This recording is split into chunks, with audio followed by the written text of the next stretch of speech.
একটা টাকা নাই, খরিদ্দার করে টাকা আনিয়া মাল ঢুকাইছি দোকানও। আজ আমার অবস্থা, দোকানও নাই, আমার মালও নাই। এখন কিটা দোকানের যে মালপত্র যেগুলো আছে বা দোকান যে আপনারা বানাইছিলা, দোকানের জিনিসপত্রগুলো এগুলা কিনা করছেন বা দোকানের মালগুলা কিনা করছেন?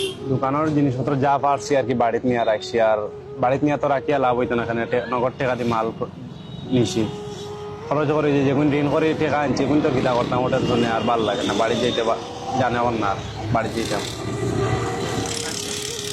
আপনার বর্তমান যে পরিস্থিতিটা মানে মানে আমরা যেটা কইতাম চাইতাম আপনার ভিতরে এই মুহূর্তে যে জিনিসটা কাজ করে কিরকম একটা ফিলিংস, বা আপনি কিতা মনে করেন এটা আপনার লাগি ভালো হয়েছে নি, না এটা আপনার লাগি একটা পতন বা একটা খারাপ মোমেন্ট আপনার লাগি?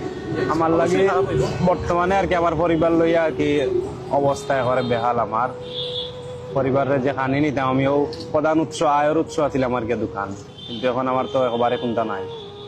আমি যে পরিবার লাগে এখন চাউল ডাইল নিতাম, কিলা নিতাম, আমিও টেনশন, এখন আর কোনটা খোয়ার মতো বাসা নাই আমার।